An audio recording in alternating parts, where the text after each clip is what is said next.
que jamais. Vous vous souviendrez avec nous, et le peuple est témoin, que nous avons dit dès le premier jour que c'était une erreur stratégique que le président puisse laisser qu'on puisse entrer dans l'Eastern African Community et qu'il puisse laisser des troupes de l'Eastern African Community entrer en République démocratique du Congo, tout simplement parce que ça a en grande partie des germes de balkanisation et de pillage des minéraux économiques de la République démocratique du Congo. Que ce soit le Kenya, que ce soit l'Ouganda, que ce soit surtout le Rwanda, nous savons très bien. Donc c'était impossible que nous puissions avoir de vrais résultats. C'était une analyse simple et ça continue. Donc comme le président commence à rejoindre la position entre guillemets du peuple congolais, parce que ce n'était pas vraiment nous seuls. Notre position, nous pensons qu'il commence à aller dans la philosophie du peuple d'abord. Son slogan, pour nous, c'est vraiment toujours aimé. L'Eastern African Community ne nous ramènera jamais des solutions. Ce qui fait que nous pensons que c'est un petit pas du président, comme il a constaté que même le Kenya remplace des générales des numéros 1 sans les consulter. Oui, bien sûr, parce qu'on ne sait pas s'imposer. Notre leadership est un peu faible. Nous pensons effectivement que qui que ce soit va venir nous amener des solutions. Nous devons compter sur nous-mêmes. C'est ça notre philosophie. Tomilu Kelatuso Sangemosi Tuji Kebela Tuji Tegeme. Donc pour moi, il est en train de rejoindre la position du peuple congolais. Mais j'estime effectivement que peut-être que c'est juste diplomatique. Il devait déjà demander à l'Eastern African Community de sortir. Parce que c'est un mois qui vient de leur donner, ces gens risquent de faire n'importe quoi et essayer d'accomplir le plus vite possible leur mission macabre pour déstabiliser la République démocratique du Congo. Je signale à tout le monde que nous ne contrôlons pas nos territoires. Tout le monde le sait, que ce soit Bunagana, que partout où il y a l'Eastern African Community, on ne contrôle rien. Ils se prennent un peu comme des petits rois. Donc, il était temps que le chef de l'État, qui est le garant de la nation et le chef suprême des armées, puisse comprendre qu'il doit protéger son peuple et le peuple congolais. Et d'ailleurs, c'est une obligation. Parce que s'il ne le fait pas, je pense qu'il serait à l'encontre de la volonté du peuple congolais. Donc, coup de chapeau au président de la République, mais mieux vaut tard que jamais. J'espère que cette fois-ci, il ne va plus commettre d'autres erreurs, comme malheureusement, apparemment, il est en train de commencer à les commettre en acceptant la SADC sans définir vraiment la mission, une mission offensive, claire, noir sur blanc de la SADC. Parce qu'au même moment, on sent que la SADC, le président Lorenzo de l'Angola dit qu'ils ne viennent pas pour une mission offensive, ils viennent encore une fois pour des cantonnements, donc encore une fois des observateurs, cantonnement du M23. Et il a ridiculisé encore une fois la République démocratique du Congo sur le plan diplomatique en félicitant Kagame et en disant qu'il n'avait aucun rapport contre Kagame. Et pourtant, ce n'est pas vrai. Il y a des rapports de l'ANR, il y a des rapports des Nations Unies qui démontrent à suffisance que Kagame est totalement impliqué avec le M23 et même l'Ouganda. Donc le président Lorenzo, franchement, qui vient de me décevoir, il n'est pas digne d'être appelé un panafricaniste et quelqu'un qui peut aller dans l'unité de l'Afrique. Je commence à comprendre, à continuer à comprendre qu'il fait partie de ces néocolonialistes et de ces dirigeants qui sont utilisés encore une fois par les néocolonialistes pour leurs petits intérêts. Voilà, donc nous sommes seuls et nous devons nous battre seuls. Le reste va venir après. Je ne dis pas qu'on ne peut pas collaborer, mais j'estime tout simplement qu'avec notre philosophie Kujitegemea, le chef de l'État devait avoir déjà déclenché depuis très longtemps.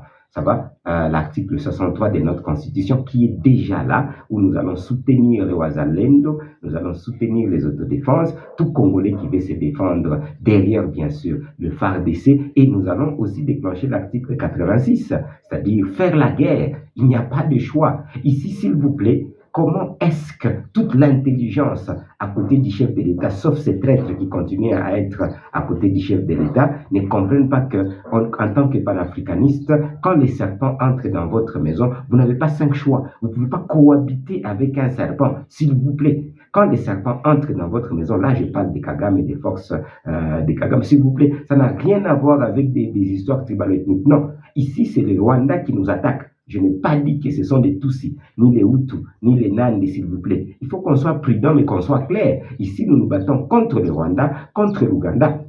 quelles que soient les tribus de ceux qui nous attaquent. C'est ça, on doit se battre. Donc, quand un serpent entre dans la maison, on ne négocie pas avec les serpents. Tout ce qu'on fait, on tue les serpents. Si on n'arrive pas à tuer les serpents, c'est de le faire taire, faire en sorte qu'ils puissent avoir des couloirs pour sortir de la maison. Il n'y a pas à négocier avec les serpents. Apparemment, seul le président de la République ne comprend pas ça. Bien sûr, il est entouré avec des autorités morales 1+4 qui ont participé un peu à la décadence de cette nation et il continue à lui faire des conseils. Mais j'espère que parmi ces gens de 1+4, il y en a quand même qui disent que nous devons sortir dans l'humiliation. Donc, à côté du chef de l'État, dites-lui des vérités. Il faut qu'il soit congolais, qu'il soit un patriote, qu'il soit un Mouzalendo comme nous. Il ne doit pas faire un peu de petites histoires comme si il est plus malin que toute la communauté internationale qui est contre nous et toute l'Union africaine qui ne sait même pas déclarer que c'est les Rwandais qui nous attaquent malgré tous les rapports qu'il y a là. Donc c'est à nous de nous défendre et on verra qui est notre ami et qui est notre ennemi.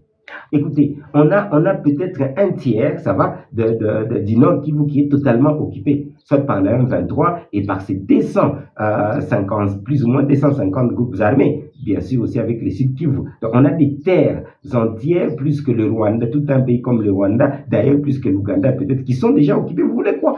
Quand est-ce qu'on va appliquer l'article 63? C'est même ça la mobilisation générale. Bien sûr, il y a des petits signes comme la loi sur les réservistes qu'on félicite. Il y a des petits signes comme la paix du chef de l'État qu'on félicite pour que les gens puissent s'enrôler. Mais ce n'est pas suffisant. Ça, nous sommes dans les cadres du plus ou moins normal. Mais ici, l'article 63, sauf si les gens ne comprennent pas, on doit même obliger, c'est une mobilisation même obligatoire, que tous les Congolais soient capables de se battre. Et nous avons proposé même des plans, mais apparemment, ceux qui sont à côté du chef de l'État ne veulent pas qu'on puisse trouver des vraies solutions pour le peuple congolais. Ils sont un peu dans l'opulence, un peu dans le bruit.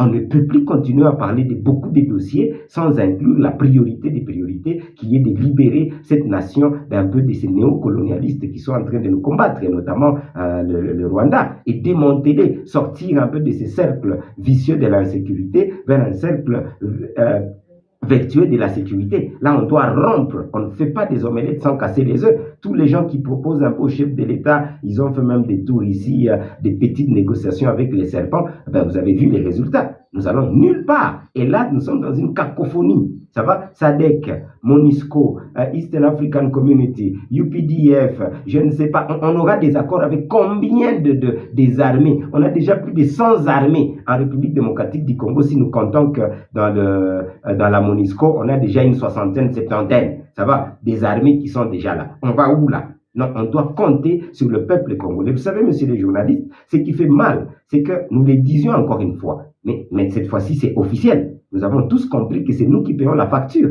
C'est le peuple congolais qui paye la facture. Le général kenyan qui a démissionné l'a si bien dit. Et on n'arrive plus à payer des maisons, du loyer, probablement leur voyage et leur un peu tourisme en train d'aller soutenir la M20. Et c'est nous encore qui payons, s'il vous plaît. La naïveté a quand même des limites. On doit cesser avec la diplomatie naïve où on pense qu'on aura des solutions. Je viens de le dire, on ne négocie pas avec le serpent.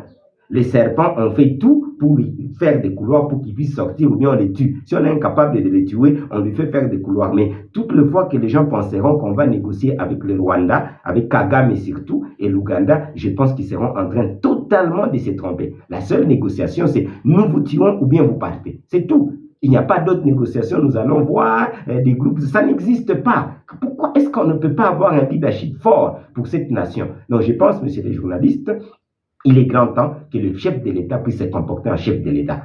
Je pense même que ça devait aller pour sa campagne. Pourquoi est-ce qu'il s'allie avec des gens un peu qui ont pillé cette nation depuis des années? Il devait s'allier avec le peuple congolais. Les Ouazalènes, le peuple congolais aujourd'hui veulent que nous puissions nous battre, nous tous s'il le faut. Donnez-nous des armes, on se bat. Un point est trait. Et vous allez passer si vous voulez. Parce qu'apparemment, certains politiciens, ils veulent seulement rester au pouvoir. Vous voulez rester au pouvoir, pourquoi? Mais monsieur le président, si vous voulez rester au pouvoir, suivez ce que nous sommes en train de dire, suivez ce que le peuple est en train de dire, nous serons contents parce qu'on va chasser les Rwandais et tous les néocolonialistes. Et nous allons encore vous voter. Il n'y a pas de contradiction. Est-ce qu'il n'y a pas un peu d'intelligence à côté de vous, Excellence, monsieur le Président? Franchement, l'équation n'est pas compliquée. Laissez tous ces gens-là, ne leur donnez même pas de l'argent. Donnez l'argent aux Ouazalendou, qu'ils puissent se battre, des armes, etc., à la population. On va te voter. Qu'est-ce qui est compliqué? S'il vous plaît, soyons quand même un peu intelligents pour l'intérêt du peuple congolais. Franchement, quand je vois des dépenses exorbitantes, des stades où tout le monde veut faire la compétition, comme avec Fali, il a rempli les stades, des petites histoires comme ça, plutôt que nous concentrer, mettre le maximum de moyens pour se battre, je me dis, c'est vrai, nous avons encore une classe politique médiocre, plus que médiocre, et qui frise la haute trahison, qu'on doit changer, bien sûr. Non.